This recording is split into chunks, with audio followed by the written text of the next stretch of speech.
أعوذ بالله من الشيطان الرجيم. بسم الله الرحمن الرحيم.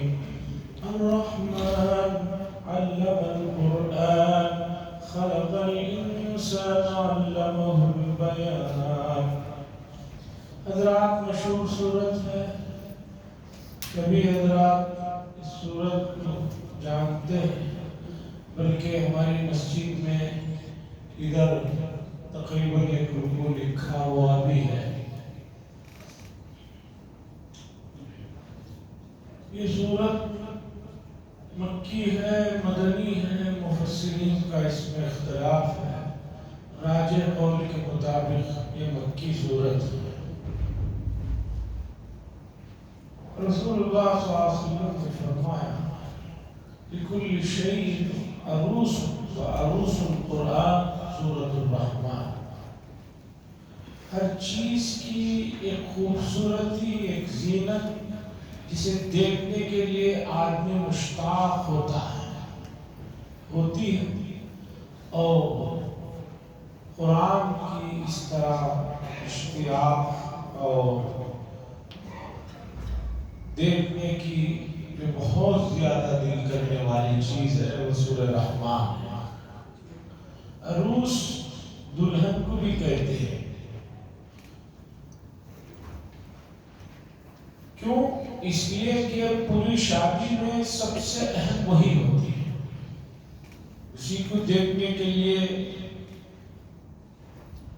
بیتاب رہتے ہیں. تو قرآن مجید کی یہ زینت والی صورت ہے. 31 مرتبہ ایک آیت مکرر آئی ہے. فَبِأَيِّ آلَاءِ رَبِّكُمَا تُكَذِّبَانِ 31 مرتبہ اس صورت میں آئی ہے.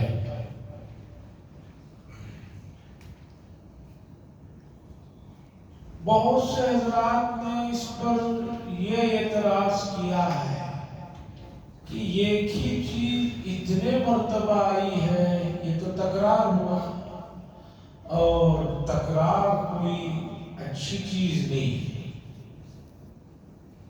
مفسرین نے بہت جوابات دیے ہیں، سمجھایا ہے. جو چیز میں اور آپ آسانی سے سمجھ سکتے ہیں وہ یہ ہے کہ آپ نے دیکھا ہوگا نعتوں میں، حمدوں میں ایک شعر ہوتا ہے جو ہر 2 شعر کے بعد بار بار مکرر آتا ہے. پہلا ایک شعر ہوتا ہے، وہ ہر دوسرے شعر کے بعد اسے پڑھا جاتا ہے، پھر اسے پڑھا جاتا ہے. کیوں؟ اس لیے کہ اس سے حلاوت، لذت، مٹھاس اس کلام کی بڑھ جاتی ہے.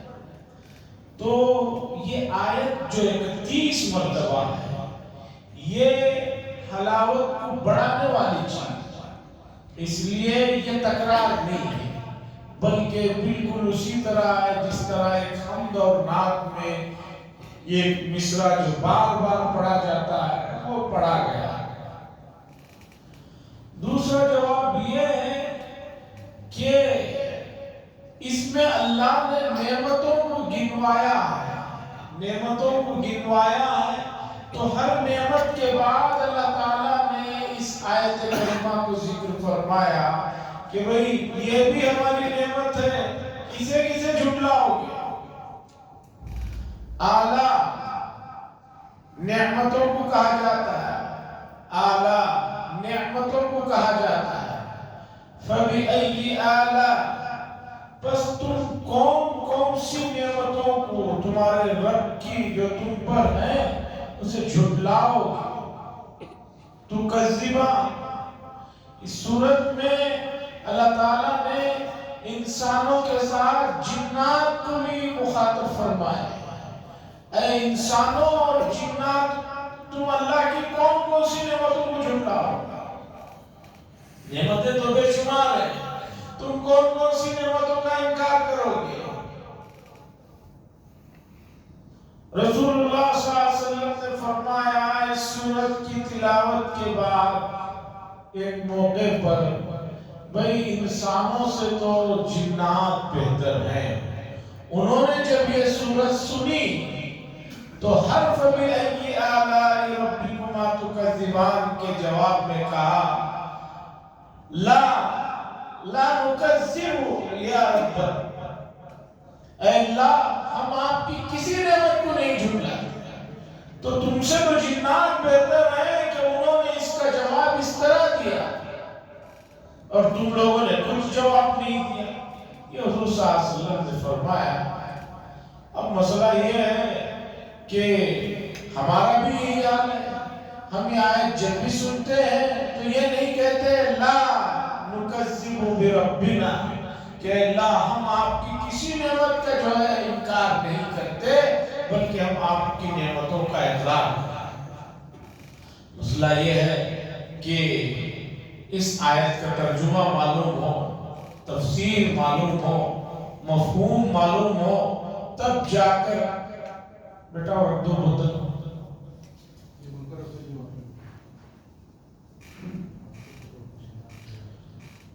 تو جب معنی مفاہیم معلوم ہوں گے تب جا کر بات بنے گی. جب معنی مفاہیم معلوم ہوں گے تب جا کر بات بنے گی. اور امت کا 99% طبقہ ابھی تک قرآن کو دیکھ کر پڑھنے کے ہی مرحلے میں ہے، ابھی اس سے آگے بڑھا ہی نہیں. 99 تو میں خوش فہمی میں کہہ رہا ہوں، ورنہ بہت سارے حضرات ایسے ہیں جو ابھی تک قرآن دیکھ کر پڑھنے کے مرحلے میں بھی نہیں آئے، ابھی دیکھ کر پڑھنے کا بھی سیکھنے کی پوزیشن میں نہیں ہے. معنی مفاہیم کے جو لوگ ہیں وہ 1% سمجھیے تسلی کے لیے. عزیزان گرامی، سورہ رحمان کی ابتدا ہوتی ہے الرحمن، یعنی وہ ذات جو بہت زیادہ مہربانی کرنے والی ہے، جو بہت بہت مہربان ہے، سب پر مہربان ہے. اللہ نے اپنی ایک صفت ذکر فرمائی، اس کے فوراً بعد کہا علم القرآن، جس نے قرآن کو سکھایا.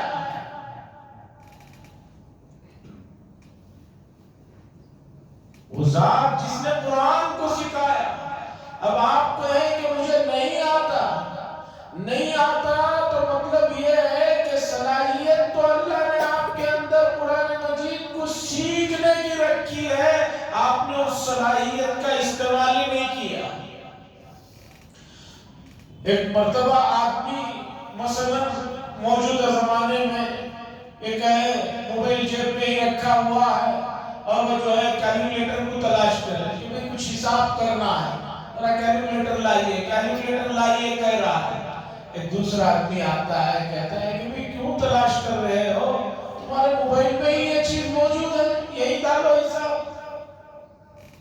ایک اور چیز کو آدمی تلاش کر رہا ہے، جان کر آدمی فوراً اس کا موبائل نکالتا ہے، نکال کر بتاتا ہے کہ بھئی یہی تو یہ چیز بھی موجود ہے، ادھر ادھر جانے کی کیا ضرورت ہے، اسی میں دیکھ لو مسئلہ حل ہو جائے گا.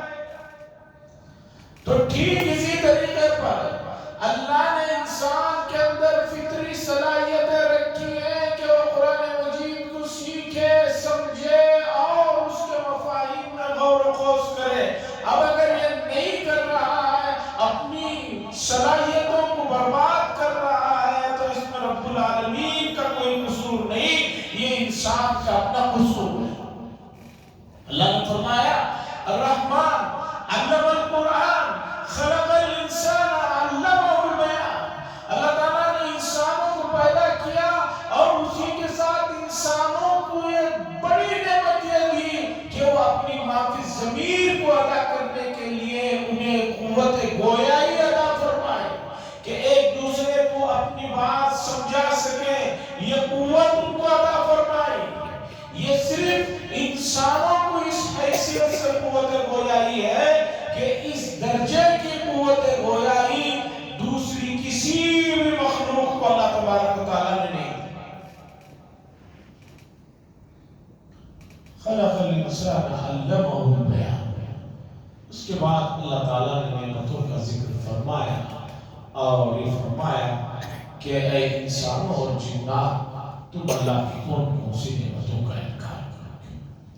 دو مخلوقات ہیں جو مکلف ہیں، ایک انسان ہے اور ایک جنات۔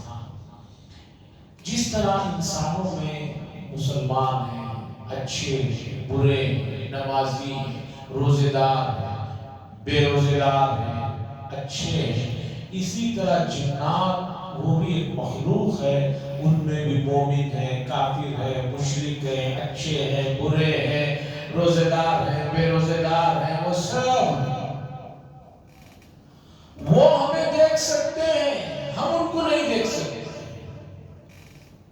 ٹھیک اسی طریقے پر جیسے ایک کار کے اوپر ایک خاص قسم کی پلاسٹک چڑھا دینے پر کار کے گلاس پر آپ اندر سے بیٹھ کر تو باہر کے لوگوں کو دیکھ سکتے ہیں، لیکن باہر کے لوگوں کو اندر کا نظر نہیں ہے۔ اسی طرح جنات ہمیں دیکھ سکتے ہیں، ہم جنات کو نہیں دیکھ سکتے۔ ان کو بھی آگ، پانی، مٹی، ہوا سے ہی بنایا گیا ہے۔ ہمارے کو جو بنایا گیا اس میں مٹی کا عنصر زیادہ ہے، ان کو جو بنایا گیا ہے اس میں آگ کا عنصر زیادہ ہے، اور آگ کیونکہ مٹی کے مقابلے میں زیادہ لطیف چیز ہوتی ہے، اس لیے وہ نظر نہیں آتی۔ ایک تیسری مخلوق ہے، وہ ہے حضرات ملائکہ۔ وہ جنات کو دیکھ سکتے ہیں، انسانوں کو دیکھ سکتے ہیں، لیکن ہم بھی ان کو نہیں دیکھ سکتے، حتیٰ کہ جنات بھی ملائکہ کو نہیں دیکھ سکتے۔ وہ ان سے زیادہ لطیف ہیں، ان کو نور کے جوہر سے بنایا گیا ہے۔ یہ آگ کی اسپرٹ سے بنے ہیں تو وہ نور کی اسپرٹ سے بنے ہیں، وہ اس سے زیادہ لطیف ہونے کی وجہ سے جنات بھی ان کو نہیں دیکھ سکتے۔ تو بہرحال جنات یہ مخلوق ہے، وہ ہمارے ساتھ یہاں پر ہیں۔ اب آپ کہیں گے کہ رمضان میں تو شیاطین کو بند کر دیا جاتا ہے، تو پھر وہ یہاں کیسے؟ ہر جن جو ہے شیطان نہیں ہے، ہر جن شیطان نہیں ہے۔ شیاطین وہ ہیں جو مسلسل سرکشی کرتے ہیں، جو برے ہیں، گناہی کا کام کرواتے ہیں، ایسوں کو بند کیا جاتا ہے۔ اور جو ٹھیک ٹھاک ہے ان میں جنات جو ٹھیک ٹھاک ہے ان کو جو ہے چھوڑ دیا جاتا ہے، وہ بھی ہمارے ساتھ مسجدوں میں، نمازوں میں، عبادتوں میں لگے رہتے ہیں، اور رسول اللہ صلی اللہ علیہ وسلم ان پر بھی جا کر اللہ کے احکامات کو پیش فرمایا کرتے تھے۔ آج بھی مکہ المکرمہ میں ایک جگہ ہے، بلکہ ایک مسجد ہے، وہاں پر ایک قبرستان ہے معلا، جسے لوگ جنت المعلا پڑھتے ہیں، صحیح لفظ ہے معلا۔ اس قبرستان کے پاس ایک مسجد ہے، اس کا نام ہی ہے مسجد الجن۔ رسول اللہ صلی اللہ علیہ وسلم کے زمانے میں مکہ المکرمہ سمجھیے وہاں جا کر ختم ہو جاتا تھا، وہ جنگلات کا علاقہ تھا۔ رسول اللہ صلی اللہ علیہ وسلم نے وہاں جا کر جنات کو تبلیغ کی تھی، اور ساتھ میں حضرت عبداللہ بن مسعود رضی اللہ تعالیٰ عنہ کو بلا لے کر گئے تھے اور کہا تھا کہ تم اسی جگہ بیٹھنا، اور ایک حلقہ بنا دیا تھا کہ اس سے وقت نکلنا کچھ بھی ہو جائے۔ بہرحال جنات کی آبادی انسانوں سے بھی پہلے سے ہے۔ مفسرین نے لکھا ہے کہ اللہ جب حضرت آدم علیہ السلام کو پیدا فرمانے کا خیال فرشتوں کے سامنے کا، تو فرشتوں نے کہا کہ اللہ آپ ایسی مخلوق کو ہی کیوں بنا رہے جو فساد مچائے؟ سوال ہوتا ہے کہ ان کو کیسے پتا چلا کہ بے حضرت انسان فساد مچائیں گے؟ مفسرین نے اس کا جواب لکھا کیونکہ اس سے پہلے جنات کو پیدا کیا گیا تھا، اور جنات نے بڑا فساد مچایا تھا زمین پر، اور اللہ تعالیٰ نے فرشتوں کے ذریعے سے انہیں جو ہے جنگلات میں اور بیابانوں میں قید کروا دیا تھا۔ تو فرشتوں نے سوچا جیسے جنات ہنگامہ کر رہے ہیں، یہ انسان بھی ایسے ہی کریں گے، اس لیے انہوں نے اللہ کے دربار میں عرض کیا تھا اللہ ایسی مخلوق کو بنانے کی کیا ضرورت ہے، ہم خود آپ کی تسبیح، تحمید، تحلیل اور آپ کی بڑائی بیان کرنے کے لیے کہا۔